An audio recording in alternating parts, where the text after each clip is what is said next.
Sir, पतंग का क्षेत्रफल बच्चों को कैसे सिखाएं? पतंग तो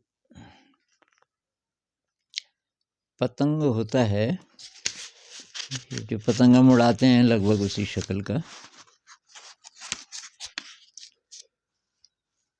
तो मेरे ख्याल से आयत से शुरू करते हैं।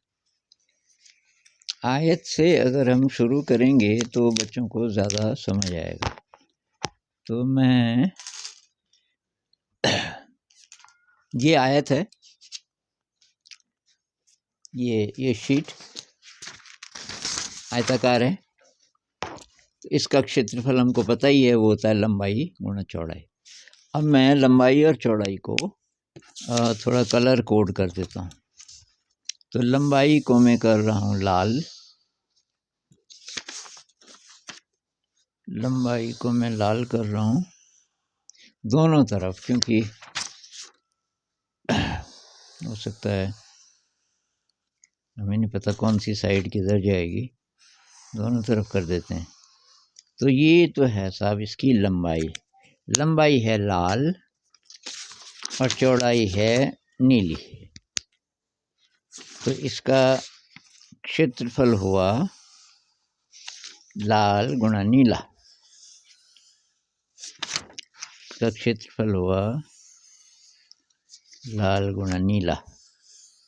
तो मैंने दोनों तरफ कर दिया, ये कोई भी साइड सामने आएगी तो पता चल जाएगा लाल गुणा नीला।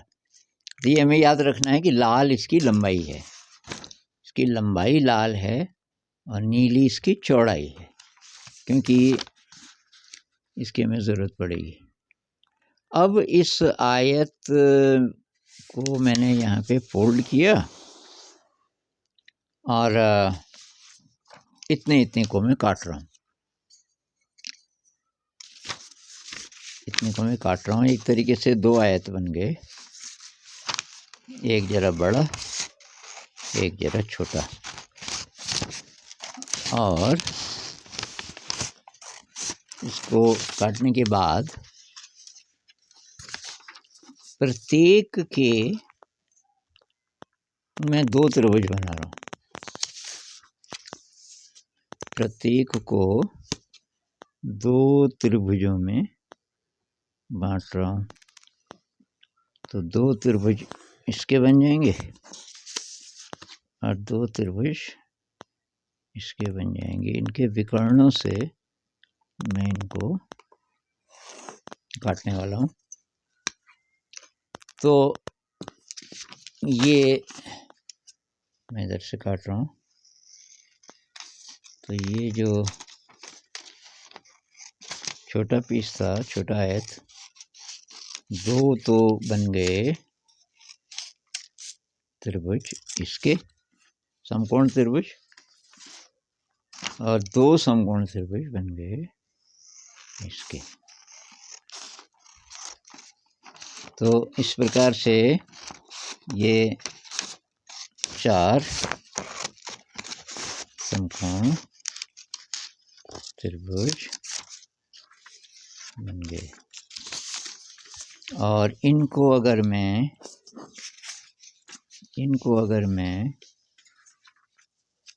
ऐसे रख दूं,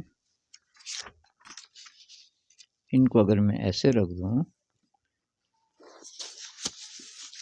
ये ठीक से दिख नहीं रहा होगा शायद वहाँ से, ये ऊपर की साइड हो गई और ये मैं यहाँ पे रखता हूँ, ये ऊपर की साइड हो गई और ये हो गई नीचे की साइड। तो नीला इधर आना चाहिए, ये हो गई नीचे की साइड। ये साहब ये हो गया पतंग,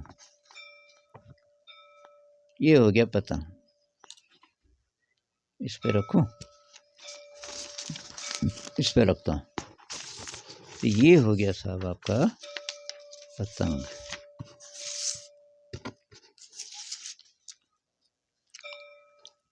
ये पतंग हो गया। और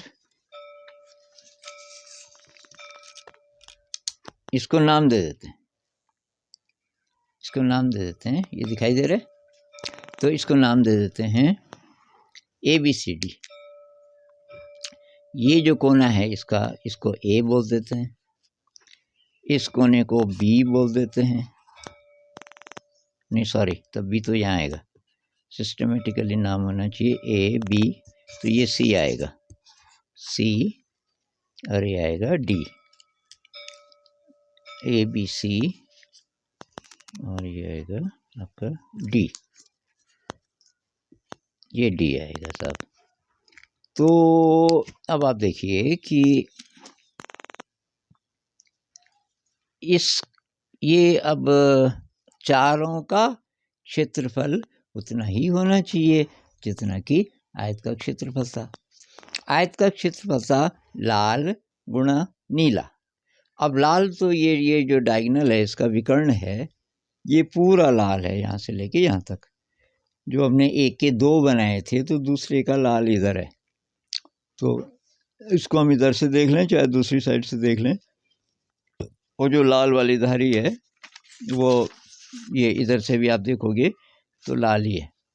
तो एक विकर्ण तो पूरा आ गया लाल। अब नीला विकर्ण यहीं तक खत्म हो गया, ये चौड़ाई थी। तो अभी हम क्या बोलेंगे कि लाल, अब नीले को हम विकर्ण की भाषा में बोलें तो ये BD का आधा है। जो ये नीला वाला हिस्सा है, क्योंकि जितना यहाँ से यहाँ है उतना यहाँ से यहाँ भी है, तो ये जो पूरा विकर्ण है BD, ये नीले का दुगना हो गया इस समय। तो इतना नीले को हम क्या बोलें, इस विकर्ण का आधा। तो इसका क्षेत्रफल पे आते हैं, क्षेत्रफल था लाल गुणा नीला। तो इस बार हम बोलेंगे लाल तो ठीक है AC, तो इसको मैं लिखता हूँ कहीं पे, तो ये हो जाएगा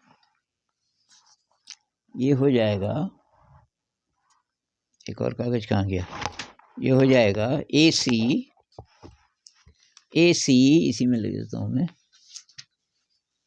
ये हो जाएगा AC गुणा BD का आधा, गुणा BD का आधा। BD का आधा क्यों? क्योंकि नीला आधा ही है। इसका क्षेत्रफल हो जाएगा ये डायगोनल गुणा इस डायगोनल का आधा। ये विकर्ण पूरा, क्योंकि पूरा लाल है, और जो नीला है वो इसका आधा है BD का, तो BD का आधा। इसका क्षेत्रफल हो गया AC गुणा BD का आधा, यानी कि ये विकर्ण गुणा ये विकर्ण बटे 2। और यही सूत्र होता है पतंग का। पतंग का सूत्र होता है पतंग का क्षेत्रफल बराबर विकर्ण गुणा विकर्ण बटे 2, विकर्णों का गुणनफल बटे 2। एक और चीज़ इससे स्पष्ट हो रही है कि विकर्ण एक दूसरे को समकोण पर काटते हैं। तो ये समकोण है ही, ये आयत था और ये चार उसके जो समकोण थे चारों साइड वाले, ये बीच में आ गए। तो ये तो दिख ही रहा है कि ये विकर्ण एक दूसरे को समकोण पर काट रहे हैं, क्योंकि जो आयत जब ये था तो ये थे उसके चारों कोने जो कि आ गए बीच में।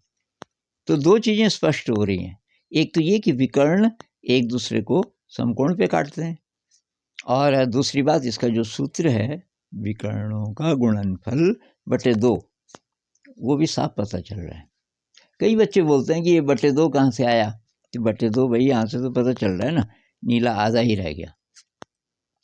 इसकी ये साइड तो वही रही, लेकिन ये साइड जो है वो पहले जो आयत की चौड़ाई थी उसका दुगना हो गया। तो हम केवल नीले को ले रहे हैं, लाल गुणा नीला, तो लाल तो पूरा ही है AC, नीला कितना है BD का आधा। तो यही इसके क्षेत्रफल का सूत्र है। अब आप और ढंग से करना चाहें तो ऐसा भी कर सकते हैं कि ये दो त्रिभुज बना लो, ये दो त्रिभुज बना लो। एक तो ये होगा AC गुणा, इसको हम O मान लें, AC गुणा OD बटे 2, और ये वाला होगा AC गुणा OB बटे 2। और बाद में पता चलेगा कि OD प्लस OB तो पूरा विकर्ण है। तो इसको तो बच्चे जानते ही होंगे, लेकिन ये जो विकर्णों का गुणनफल बटे 2, इससे मेरे ख्याल से काफ़ी स्पष्ट हो जाएगा।